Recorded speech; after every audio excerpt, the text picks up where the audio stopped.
ጤና ይስጥልን ተመልካቾች፣ ሰበር ዜና ነው። መፈንቅለ መንግስት ተፈጽሟል። መፈንቅለ መንግስት የተፈጸመው ደግሞ እዚሁ አፍሪካ ነው። አፍሪካ ማዳጋስካር በአይላንዷ ወይንም ደግሞ በደሴቷ ነው ይህ የሆነው። በጣም በርካቶችን እያነጋገረ ይገኛል። ከሰበር ዜናነቱን ባሻገር በጉዳዩ ላይ የተሳተፉት ህዝቡ ለተቃውሞ ወደ ጎዳና ወጣ። ከዛ ፖሊስ አብሮ ተቀላቀላቸው። እንደዚሁም ደግሞ የሀገሪቱ ጦር አብሮ ተቀላቀለ። በመጨረሻም ፕሬዚዳንቱ ተከሰሱ ወይም ኢምፒች ተደረጉ። እሳቸውም ቀድመው ለቀው ነበረ ከሀገር። ወታደሩ ተቆጣጠረ ነው። ስለዚህ ኮሎኔል ሚካኤል ራንዲሪያን ኢሪና የተባሉት ወታደራዊ አዛዥ ወይም ደግሞ ኮሎኔል ቻርጁን ወስደዋል ወይም ደግሞ አገሪቱን እንዲመሩ ተደርገዋል ማለት ነው። ያው መፈንቅለ መንግስት ቴክኒካሊ ተፈጸመ ማለት ነው። ከዚህ በፊት ከነበሩት ጉዳዮች ለየት ያለ ነገር ያለው ሊመስል ቢችልም እንግዲህ የማዳጋስካር ኮሎኔሉ በዚህ መልክ ሀሳቡን አጋርተዋል። የአፍሪካን ወይም ደግሞ የአፍሪካን አይላንድ ወይም ደሴቷ በደሴትነቷ የምትታወቀውን ማዳጋስካር ያስተዳድራሉ ማለት ነው። አንድሬ ራጆሊና ፕሬዚዳንት ነበሩ። እሳቸውም እንግዲህ ኢምፒች ተደርገው ነበረ ወይም ደግሞ ፕሬዚዳንታዊ ክስ ተደርጎባቸው ነበረ ፓርላማውም ድምጽ ከሰጠ በኋላ ወዲያውኑ በስልጣናቸው በቁጥጥር ስር ውለዋል። ቀድሞ ሊሄዱበት አልታወቀም ነበረ ወይም ጠፍተው ነበረ። ግን የወታደራዊ ኃይሉ አሁን ስልጣኑን መቆጣጠሩን በግልጽ አስቀምጧል። ሌላ ምንም አይነት ትርጓሜ የለውም። ይሄኛው መፈንቅለ መንግስት ነው። ኮሎኔሉ እንግዲህ ግልጽ ያደረጉትን ነገር ስንመለከት በተለያዩ ሴሬሞኒያል ፕሬዚደንሻል አካባቢ ላይ ወይም ደግሞ ፕሬዚዳንታዊ ቤተ መንግስት ላይ ሆነው በዋና ከተማዋ አንታናናሪቮ ሆነው ሲናገሩ ነበረ። አሁን ከሰዓት በፊት ወይም ደግሞ ከሁለት ሰዓት በፊት ነው ይሄኛውን ሀሳብ ያጋሩት። ኢሚዲየትሊ ወዲያውኑ ፓርላማው ፕሬዚዳንቱን ራጆሊናን ከከሰሳቸው በኋላ ወይም ደግሞ ኢምፒች እንዳደረጋቸው ነው ስልጣኑን መቆጣጠሩን በግልጽ ያስቀመጠው። በነገራችን ላይ ፕሬዚዳንቱ ቀድመው ለቀው ነበረ ወይም ደግሞ ከሀገር ወጥተዋል። ከዛ ኢምፒች ተደረጉ፣ ተከሰሱ፣ ፕሬዚዳንታዊ ክስ ተደረገባቸው። ወዲያውኑ ደግሞ ወታደሩ ስልጣኑን ተቆጣጥር ያለው የሚል መረጃ አጋራ። ይህ በጣም በርካቶችን እያነጋገረ የሚገኝ ጉዳይ ነው። ብዙ አፍሪካ ሀገራት ላይ ያለውን አይነት ችግር ያለው ነውና ኮሎኔሉ በዚህ መልክ ሀሳባቸውን ሳያጋሩ አምሽተዋል። ስለዚህ ሚሊታሪው ያለው ጦሩ ያለው እንግዲህ ሁሉም ኢንስቲትዩሽንስ ወይም ተቋሞቹ ከታችኛው ፓርላማ ወይም ደግሞ ምክር ቤት ውጪ ያለውን ከታችኛው ምክር ቤት ውጪ ያለው ሙሉ በሙሉ ሁሉም ተቋማት በማዳጋስካር ፈርሰዋል። ይህ ማለት ወታደራዊ መንግስት አገሪቱን ያስተዳድራል ማለት ነው። ብዙ ጥያቄዎች እያነሱ ነበረ። እንግዲህ ኮሎኔሉ ምን ያህል ስልጣኑን አራዝመውት ለሁለት ዓመታት ያህል የሚቆይ ይሆናል። ያው እንደሚታወቀው ግን በቡርኪና ፋሶ፣ በማሊ እንደዚሁም በኒጀር የተመለከትናቸው መፈንቅለ መንግስቶች ከመፈንቅለ መንግስት ተሻግረው ወታደራዊ መንግስትን በአገራቱ ላይ ያስፈነዋልና ማዳጋስካርም በዚህ አይነት ሁኔታ ልትቀጥል እንደምችል እየተነገረ ነው። ስለዚህ አሁን ከወታደሩና በሁለት ዓመት ውስጥ ከወታደሩና እንደዚሁም ደግሞ የተለያዩ ህዝባዊ ተቋማትን ወይም ደግሞ ህዝባዊነትን ሊወክሉ የሚችሉ ህግ አስከባሪዎች ጭምር ተካተው መንግስት ሊመሰረት ይችላል። ይሄ ደግሞ የሚሆነው በሁለት ዓመታት ውስጥ ነው።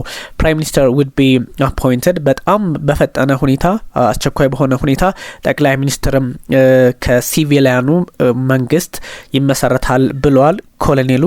ግን ይሄኛው ምን ያህል እርግጠኛ መሆን ይቻላል?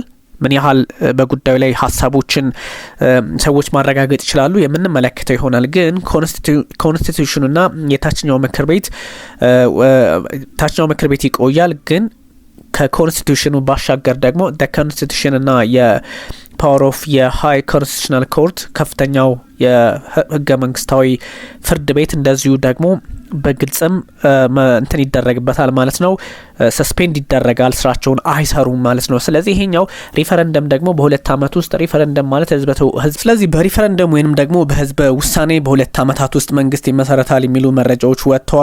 ግን እንዳልኳችሁ ነው አሁንም ያለው ነገር ያን የሚያሳይ አይደለም። የአፍሪካ እንግዲህ ወታደሮች ወደዚህ ጉዳይ ከገቡ በኋላ እነሱ ስልጣናቸውን ማስቀጠል ነው የሚፈልጉት። ሚካኤል ወይም ደግሞ ኮሎኔሉ ራንዲሪያን ኢሪና እንግዲህ ይህን ጉዳይ የሚሄዱበትን ርቀት የምንመለከት ይሆናል። ግን ከፍተኛው ህገ መንግስታዊ ፍርድ ቤትና የላይኛው ምክር ቤት ወይም ደግሞ ህገ መንግስቱ ፈርሷል መባሉ የሚያሳየው ይሄን ነው። ታችኛው ምክር ቤት እንግዲህ ፕሬዚዳንቱን ኢምፒች ያደረገው የከሰሰላቸውን ብቻ ነው ያስቀጠሉትና ፕሬዚዳንቱ ደግሞ ራጆሊና የተለያዩ ጥያቄዎች ሲነሱባቸው ነበረ። በወጣት ተቃዋሚዎች አንታይ ገቨርንመንት ፕሮቴስት ሲደረግባቸው ነበረ ከመስከረም 25 ጀምሮ ከፈረንጆቹ አቆጣጠር ማለት ነው፣ ከ10-15 ቀን በፊት ማለት ነው። ስለዚህ እጅግ አስቸጋሪ ሁኔታዎችን እንደተፈጠሩባቸው የሚጠቁም ነው።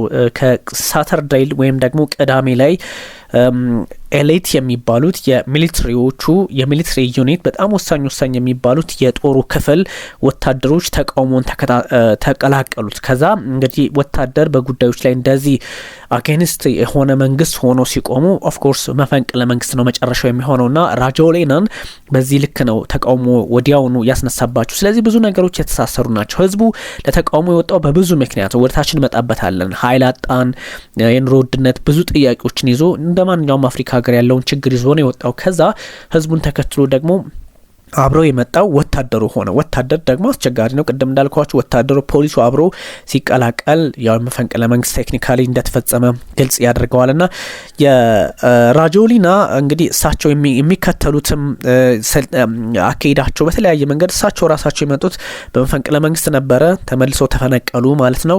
እንግዲህ ወደ መደበቂያ ቦታ እንደሄዱ የሆነ ቦታ እንደጠፉ እንደተደበቁ ተነግሮ ነበረ።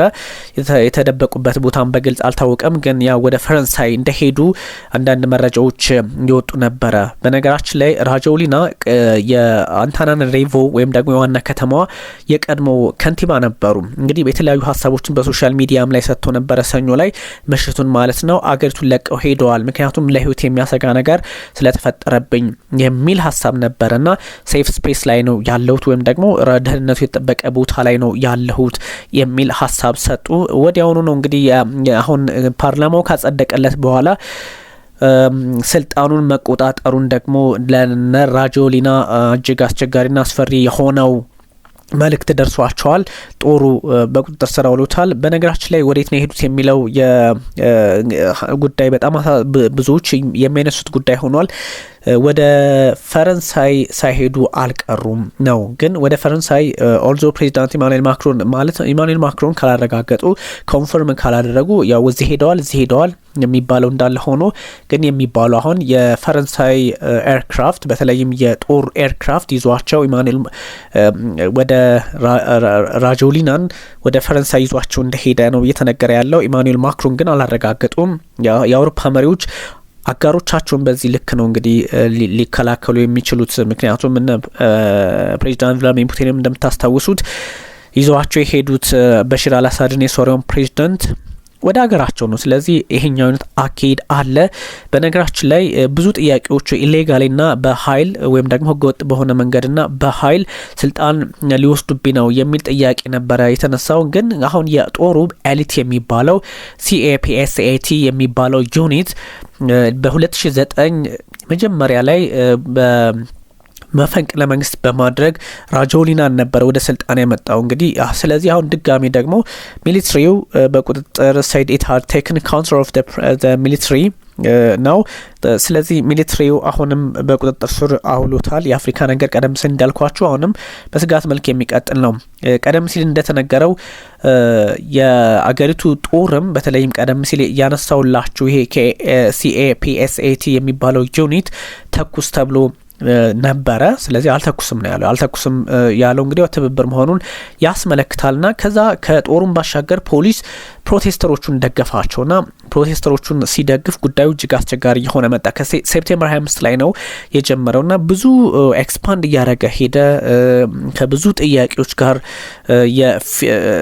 ሁኔታው በጣም ሪዚግኔሽን ወይም ደግሞ የሊቪንግ ኮስት ፖቨርቲ ማለት የኑሮ ውድነት፣ ፖቨርቲ፣ ድህነት፣ እነዚህ የመሳሰሉት ደግሞ የመንግስት ሙስና ሁኔታ ፊውሊንግ ዋይድ ስፕሪድ ኮርስ ኦፍ ማን ነው ፕሬዚዳንቱን ከስልጣናቸው እንዲነሱ ያደረገው በዋናነት እነዚህ ሶስት ጉዳዮች ናቸው። ኮረፕሽን ወይም ደግሞ ሙስና፣ ድህነት ፖቨርቲ፣ የኑሮ ውድነት ኮስት ኦፍ ሊቪንግ ናቸው እና ይሄኛው እጅግ አስቸጋሪ የሆነባቸው ለዛ ነው ብዙ የአፍሪካ መሪዎች የሚሰጉት ነገር ነው። ባይዘው ራጆሊና ደግሞ ይሄው ፕሬዚዳንት ራሱን ሪፎርምስ አድርጎ ነበረ የሚያስበው ያ ማለት ተራማጅ አይነት ነገር አድርጎ ነበረ የሚያስበውና እንግዲህ እስከ 2009 ላይ መፈንቅለ መንግስት ተደርጎ እሱም ወደ ስልጣን ከመጡ በኋላ ራሳቸው ወደ ስልጣን ከመጡበት ጊዜ አንስቶ እስከ 2014 ነበረ።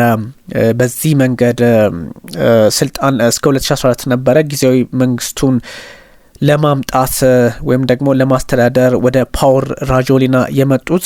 አሁን እሳቸው በመጡበት መንገድ ተፈነቀሉ ነው እንግዲህ ፈንቃዩ ተፈነቀሉ ነው፣ ምንም ጥያቄ የሌለው ነገርና እስከ 2014 ከ2009 እስከ 2014 እንደ ፈረንጆቹ አቆጣጠር የሀገሪቱ መንግስት በትራንዚሽናል መልክ ያራዝማሉ ወይም ደግሞ ያስኬዳሉ ተብለው ያን መሩ። ከዛም በኋላ 2014 ላይ ከስልጣን ለቀቁ። he returned after winning the 2019 ምርጫ ድጋሚ ያሸነፉና ሰከንድ ፉል ተርም ኢን 2023 ደግሞ እንደዚሁ ሴኩር አረጉ። በጣም እጅግ አስቸጋሪ ነው። የመንግስታቱ ድርጅት ቢያንስ 22 ሰዎች ህይወታቸውን አጥተዋል የሚል መረጃ አጋርቷል። መቶዎች ደግሞ የሚሆኑት ጉዳት ደርሶባቸዋል በተቃውሞ የሚል ሀሳብ ሰጥተዋል። ስለዚህ CAPSAT የሚባለው ዩኒት ወይም ደግሞ እጅግ አስቸጋሪ ነው። ይሄ የሀገሪቱን በጣም ቁልፍ ፓወር የያዘ ስለሆነ መንግስትን በዛ ልክ መቆጣጠር ይችላል። የጀነራል ዜድ ማዳጋስካር ያ ማለት ሙቭመንቱ አደገኛ እንደሆነ ኢንስፓይሬሽኑ ለተለያዩ አጋጣሚዎች using they have challenged governments in several countries including Kenya, Indonesia and Peru. ይሄኛው የማዳጋስካር ሙቭመንት እንቅስቃሴ ቅድም እንዳልኳችሁ በኬንያም በኢንዶኔዥያም በፔሩም እንግዲህ አፍሪካም ኤዥያም እንደዚሁ ላቲኖች ውስጥም ጫና ሊፈጠር የሚችል እንቅስቃሴ እንደፈጠረ የሚያሳይ ነውና ወጣቶች በተለያዩ አካባቢዎች በተለይም በሳውዝ ኤዥያ አካባቢ አንሲትድ ገቨርንመንት ለምሳሌ ባንግላዴሽ፣ ኔፓል፣ ስሪላንካ መንግስትን እስከ ማንሳት ደርሰዋልና ተቃውሞዎች እየበረቱ መምጣታቸውን ዓለም ላይ የሚያሳይ ነው። ስለዚህ ጀነራል ዜድ ማዳጋስካር ሂደቶች መፍትሄ እናመጣለን የሚሉ ሀሳቦች ቢኖሩም አሁን ባለው ሂደት ግን ጉዳዩ የኛ ብቻ አይደለም፣ እናንተም አብራችሁ ልታዩት ይገባል የሚል አይነት የፖለቲካ አውድ ውስጥ ገብተዋል። ይሄኛውን አጋጣሚ የተለያዩ የዓለም መሪዎች እንግዲህ የሚሰጡትን ማስተያየት የምንመለከት ይሆናል። በጣም ዓለማችን እያነጋገሩ ከሚገኙ ጉዳዮች መካከል ይሄኛው በጣም